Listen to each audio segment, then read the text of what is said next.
Olá, boa noite. Hoje é quarta-feira, 1º de outubro e essas são as principais notícias do Milênio Notícias de hoje. A PADAF de Porto União comemora 33 anos. Senai de União da Vitória abre curso de marcenaria. Prefeitura de União da Vitória abre concurso público e peregrinação da imagem de Nossa Senhora Aparecida chega à União da Vitória. Olá, eu sou Bruna Cobos e este é o Milênio Notícias, edição da noite. Acompanhe agora as principais notícias pelo Brasil. Bancários de 20 estados entraram em greve ontem por tempo indeterminado. As agências amanheceram com adesivos indicando a paralisação. Apenas os caixas de autoatendimento continuam funcionando. Sindicatos de todos os estados e do Distrito Federal pedem reajuste salarial de 12,5%, aumento do vale-refeição, do auxílio creche e participação nos lucros. Os bancos oferecem 7,35% e benefícios. A torcedora do Grêmio, Patrícia Moreira, flagrada em agosto chamando o goleiro Aranha dos Santos de macaco, foi indiciada por injúria racial. 3 homens também vão responder pelo crime. Outras 4 pessoas que aparecem nas imagens com gestos preconceituosos ainda não foram identificadas. Os torcedores podem ser condenados a 3 anos de prisão. 13 ônibus e 2 viaturas foram queimados em 8 cidades de Santa Catarina desde a madrugada. 5 bases da PM, 4 casas de policiais e um posto de combustível também foram atacados. Um suspeito foi morto e 4 foram presos. A polícia investiga se essa foi uma reação de bandidos contra o combate ao tráfico de drogas. A segurança nas ruas foi reforçada. Mas vale lembrar que as agências das cidades irmãs não aderiram à paralisação e, no momento, estão apenas em estado de greve. Conforme os sindicatos dos bancários, a adesão ou não à greve será decidida na próxima Assembleia, que também não tem data marcada. E agora acompanhe as notícias pelo mundo. O Reino Unido lançou o primeiro ataque aéreo a alvos do Estado Islâmico no Iraque. 2 caças britânicos como este bombardearam o território iraquiano no combate aos extremistas. A operação foi bem sucedida, segundo o Ministério da Defesa do Reino Unido. A coalizão, liderada pelos Estados Unidos, atacou posições do Estado Islâmico na cidade curda de Kobani, na Síria, perto da fronteira com a Turquia. Ontem, os jihadistas lançaram 20 foguetes contra Kobani e alguns caíram no território turco. Se conseguirem dominar a cidade, os extremistas passarão a controlar uma faixa contínua na região norte da Síria. Nesta terça-feira, a fronteira do Iraque com a Síria também foi palco de confrontos. Forças curdas conseguiram recuperar o controle de várias aldeias, antes tomadas pelos extremistas. E o Estado Islâmico divulgou mais um vídeo, o terceiro em 2 semanas, com um de seus reféns na Síria. Na gravação, o jornalista britânico John Cantley critica a estratégia do presidente dos Estados Unidos, Barack Obama, contra os extremistas em função do 13º aniversário dos atentados de 11 de setembro. O jornalista foi sequestrado em 2012. Desde o início da ofensiva dos americanos e seus aliados, há uma semana, pelo menos 200 pessoas morreram, entre jihadistas e civis, na Síria. Conforme o CIMEPAR informa, amanhã o tempo deve permanecer estável, com nuvens no céu, mas pouca possibilidade de chuva. Para quinta-feira, de acordo com o CIMEPAR, a temperatura máxima prevista será de 19 e a mínima atinge os 10 graus. Para sexta-feira, de acordo com o CIMEPAR, a temperatura máxima prevista será de 17 e a mínima atinge os 9 graus. Para sábado, de acordo com o CIMEPAR, a temperatura máxima prevista será de 17 e a mínima atinge os 9 graus. Vamos torcer para que o tempo permaneça assim, já que o final de semana está aí e todos querem aproveitar passeios ao lado da família. E o Brasil é o segundo país com maior cobertura vegetal do mundo, ficando atrás apenas da Rússia. Entretanto, o desmatamento está reduzindo de forma significativa a cobertura vegetal no território brasileiro. São aproximadamente 20 mil quilômetros quadrados de vegetação nativa desmatada por ano, em consequência de derrubadas e incêndios. Para amenizar os estragos causados pelo desmatamento desenfreado, as indústrias buscam formas alternativas para substituir a madeira. No curso de marcenaria ofertado pelo Senai, o aluno sai capacitado para trabalhar com produtos em MDF, por exemplo. Ao contrário do que se pensa, o desmatamento não é uma novidade. A Mata Atlântica, por exemplo, começou a ser desmatada logo depois da descoberta do Brasil pelos portugueses, que buscavam o pau-brasil para produzir o valioso corante para vender na Europa. A floresta amazônica padece do mesmo mal. As constantes queimadas, o comércio ilegal de madeira, o contrabando e a caça de animais, tudo contribui para uma crescente diminuição da cobertura vegetal amazônica e prejudica até o clima. Já o Cerrado é o bioma mais desmatado. Nos dias de hoje, para amenizar os problemas causados pelo homem, empresas utilizam materiais que substituem a madeira na fabricação de móveis. A nossa região é muito tradicional em fabricação de esquadria, porta e compensado. Então, o que acontece? Toda a nossa região vai reformular e chegar nesse ponto dessas grandes indústrias, onde que o compensado vai continuar.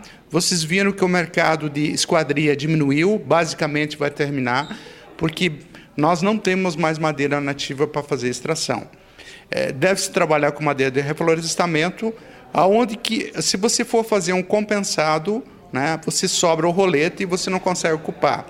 Se vai fabricar um MDF, um MDP, você simplesmente descarta a casca do material e ocupa todo o material restante para fazer a construção dessas chapas. Então, o que acontece? Para fazer compensado, você perde em torno de 30% do material, e para fazer um MDF, um MDP, um outro tipo de chapa, um HDF, você vai perder em torno de 3% da floresta. Para os interessados na fabricação de móveis ou confecções de outros produtos, o Senai de União da Vitória oferece o curso de marcenaria em MDF e MDP. São dois materiais fortemente que estão atuando aqui no mercado na construção, basicamente, de mobiliário. Mas esse material, logo, vai estar nas casas, nas paredes, no assoalho, tá? No teto e assim por diante. Como explica o professor Irineu, o MDF é um material fabricado sobre um processo diferenciado. Eles têm fungicida, tem material para não pegar bolor e assim por diante, né? Então, o que acontece? Esse é um diferencial dos materiais antigos. Existe uma resistência muito grande das pessoas de não querer esse material em casa ainda, porque eles estão naquela situação de antigamente de ocupar os tais aglomerados, aonde que pega um pouquinho de água, infla, estraga todo o material. Mas esses materiais que nós temos hoje, tá, eles são muito bem superiores do que era antigamente. Maiores informações estão disponíveis pelo telefone 42 3521 3900. O MDF é a sigla de Medium Density Fireboard, que significa placa de fibra de média densidade em inglês. No Brasil, tornou-se conhecido na metade dos anos 90. E a Prefeitura de União da Vitória abre vagas para concurso público. Acompanhe agora as informações sobre o concurso público que será realizado pela Prefeitura de União da Vitória. Por meio do edital 001/2014, de 29 de setembro de 2014, a Administração Municipal de União da Vitória regulamenta a realização de concurso com o objetivo de prover vagas em cargos públicos. O concurso público será realizado sob responsabilidade da Fundação Municipal Centro Universitário da cidade de União da Vitória, a UniUV, e terá validade de 2 anos a partir da data da homologação. A inscrição poderá ser realizada somente pela internet no endereço eletrônico concursopublico.uniuv.edu.br de 29 de setembro a 23 de outubro de 2014. O valor da inscrição varia entre R$ 30 e R$ 100, de acordo com o cargo escolhido. O concurso público constará de 2 etapas e será composto por prova objetiva, a primeira fase, prova prática, a segunda fase, e prova de títulos, segunda fase também. A prova objetiva, de caráter eliminatório e classificatório, terá duração de 3 horas e será realizada no dia 16 de novembro de 2014, às 14 horas, em local a ser informado posteriormente. Confira a relação dos cargos e vagas disponíveis. Operador de máquina, 7 vagas. Porteiro, 2 vagas. Servente, 100 vagas. Zelador, 5 vagas. Cuidador, 8 vagas. Maestro de banda, 1 vaga. Professor de música, 1 vaga. Chegou à União da Vitória na noite desta terça-feira 30 a imagem peregrina de Nossa Senhora Aparecida, trazida diretamente da cidade de Aparecida, em São Paulo. Venerada com um especial carinho e devoção por todos os que dela se aproximam, a imagem peregrina de Nossa Senhora Aparecida tem o dom de tocar os corações. É uma suave e profunda ação que nos leva sempre a amar mais a Deus e a nos sacrificar pelo próximo. A peregrinação da imagem de Nossa Senhora chegou ontem, em União da Vitória, onde dezenas de fiéis a esperavam. Estamos vivendo um momento super importante da presença de Maria. Maria, nossa mãe, vinda diretamente de Aparecida. A imagem peregrina de Nossa Senhora está em nosso meio. Está em nosso meio para nos abençoar, nos trazer a paz, nos trazer a união, o diálogo, nos mostrar que na sua pequenez, na sua humildade, é que reside um Deus que nos ama. Deus, Ele é humilde. E Deus, Ele se faz presente no coração das famílias, através também da sua mãe querida, Maria Santíssima. A imagem permanecerá nas cidades irmãs até o dia 12 de outubro, onde posteriormente seguirá rumo à cidade de Aparecida. Cada comunidade, cada pessoa vai poder então apresentar o seu pedido, apresentar o seu agradecimento a Maria e, claro, também aqui na Catedral a gente está deixando uma urna na qual cada um poderá depositar o seu pedido, o seu agradecimento, que serão conduzidos por mim no dia 13, que eu vou levar a imagem novamente com o retorno à Aparecida, irei levá-la, irei levar também os pedidos, as intenções, enfim, aquilo que cada um depositar na urna será entregue diretamente lá no santuário, juntamente com a imagem peregrina da Mãe Aparecida. A peregrinação da imagem de Nossa Senhora Aparecida deixa um sulco de luz, esperança e afeto pelo roteiro que abraça cidades de praticamente todos os estados do Brasil. O ambiente de fé criado pela fisionomia acolhedora da imagem transparece nas expressões dos fiéis. Podemos ter a certeza de que Maria, ela intercede por nós. Então, famílias, pais, mães, crianças, jovens, idosos, não tenhamos medo de pedir a intercessão de Nossa Senhora, porque quando a gente pede para ela, Deus nos atende no momento certo e do jeito certo. Nossa Senhora Aparecida, rogai por nós. Que todo homem caminhe tocado pela fé, crendo na graça divina, esteja como estiver. Abençoai nossas casas, as águas, as matas, o pão nosso. A luz de... Todas as paróquias de União da Vitória e Porto União serão contempladas com a visita da imagem de Nossa Senhora. E após o intervalo, saiba mais qual dia é comemorado hoje. É celebrado hoje o Dia Internacional do Idoso. Conheça os direitos de quem já está na terceira idade. Nesta quarta-feira, 1º de outubro, é comemorado o Dia Internacional das Pessoas Idosas. A data foi criada na Assembleia Mundial sobre Envelhecimento, promovida pela Organização das Nações Unidas, a ONU, realizada na Áustria em 1982, para dar maior qualidade de vida às pessoas mais velhas por meio de ações nas áreas da saúde e integração social. São considerados idosos pessoas com mais de 65 anos. Para chegar com saúde à terceira idade, é necessário manter hábitos saudáveis durante toda a vida. Pratique esportes de acordo com sua capacidade física, mantenha uma alimentação saudável e de qualidade, participe de programas de integração social, mantenha relacionamentos saudáveis com outras pessoas da sua idade e desenvolva atividades produtivas. Para ajudar que os idosos tenham uma vida melhor, o Estatuto do Idoso garante direitos como não ficar em filas, não pagar passagem de ônibus coletivo, descontos em atividades culturais, esportivas e de lazer, adquirir medicamentos gratuitos nos postos de saúde e vagas de estacionamento. No Brasil, o Estatuto do Idoso foi criado em 2003 e a PADAF comemora hoje 33 anos em Porto União.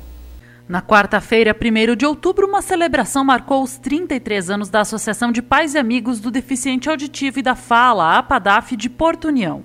Teve muito empreendedorismo, muito trabalho e dedicação dos pais e alunos da época, técnicos e profissionais da saúde auditiva. Historicamente, sabemos que a PADAF alcançou reconhecimento da comunidade, das autoridades e do Estado. Pessoas engajadas num bem maior, que é o nosso aluno, o nosso filho surdo, o nosso sobrinho, o nosso parente. E aqueles pacientes de fonoterapia. Estes lutaram bravamente e colocaram a instituição em um patamar de respeito, credibilidade, trabalho e honra. Foi difícil? Ninguém disse que seria fácil. Foram muitas as parcerias, muitos os convênios, promoções, doações e, acima de tudo, conquistar o nosso aluno surdo através do nosso trabalho. E conquistar também os seus familiares e o respeito de toda a comunidade escolar.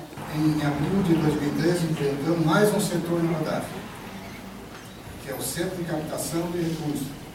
Com a captação de recursos foi possível contratar 2 fonoaudiólogas, assistente social, aquisição de eletrodomésticos, gênero alimentício para os alunos. Aqui em Porto União, em outros lugares não deve ser diferente, mas eu não sei se tem 200 pessoas, deve dar umas 250 pessoas que se envolvem a ajudar as entidades, seja numa igreja, seja numa instituição. São muitas, nós temos 34 mil habitantes e não passa de 250 pessoas que realmente se envolvem a ajudar as instituições. Se mais gente se envolvesse, ainda seria muito melhor, porque só os governos fazer não conseguem. Nós temos, às vezes, a audição perfeita, a fala perfeita, e nós vivemos reclamando da vida, né? E eles são alegres, parece que são mais felizes que nós.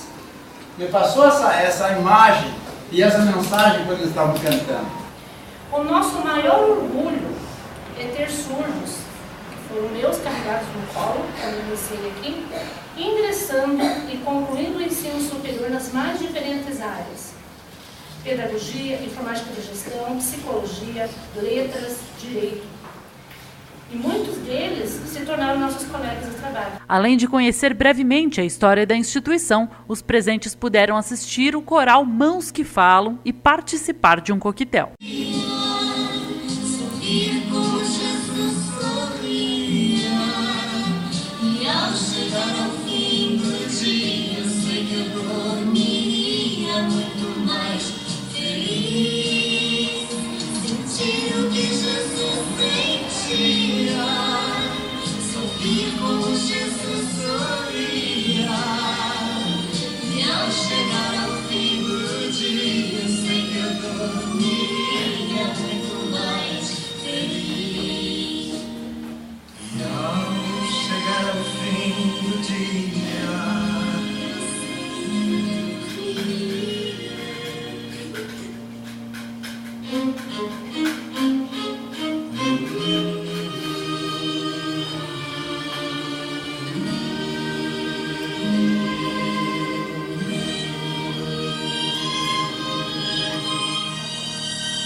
Se você quiser saber mais sobre o trabalho da PADAF ou fazer doações para a instituição, entre em contato pelo telefone 3522-5981.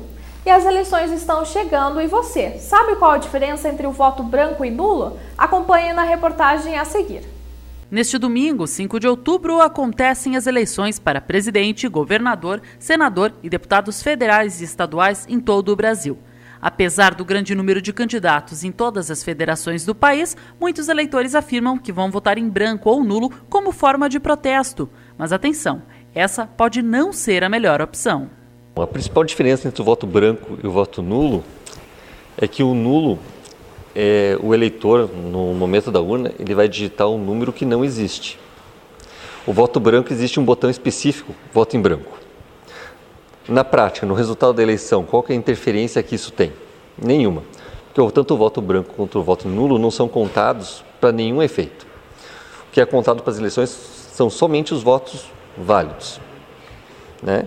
Então, o voto branco e o voto nulo não servem para absolutamente nada, só ficam ali para fins estatísticos. O chefe do cartório eleitoral ressalta que é importante que o eleitor esteja preparado e consciente na hora de fazer seu voto. Quando for votar, já saber preencher a sua colinha, né, antes, para não ficar em dúvida no momento, porque são muitos candidatos, né? Essa eleição tem os deputados estaduais, são 5 números, deputados federais são mais 4, senador é mais 3, governador são 2 números e presidente são mais 2. Então, se a pessoa não levar esses números anotados, provavelmente ela possa se esquecer de algum, né? Então, por isso a gente sempre orienta para levar anotado. E também sempre saberem quem vai votar, né? Porque se votar branco e nulo, via de regra, você vai estar favorecendo sempre aqueles candidatos que são mais votados. Então, o seu voto de protesto acaba não surtindo o efeito que a pessoa às vezes pensa. Geralmente a pessoa pensa que o voto nulo não vai para lugar nenhum, mas o voto em branco pode contar para partido, pode contar para uma coligação, e não é verdade. O voto branco e o voto nulo realmente não entram em nenhum tipo de cálculo na legislação eleitoral. As eleições acontecem neste domingo e amanhã você confere a matéria completa com tudo que o eleitor pode ou não fazer neste dia. E a segunda edição do Milênio Notícias fica por aqui. Agradecemos a sua companhia. Amanhã quem estará com vocês é a nossa colega Mariane Boldori e eu volto na segunda-feira. Espero vocês, ótima noite e até lá. Tchau, tchau.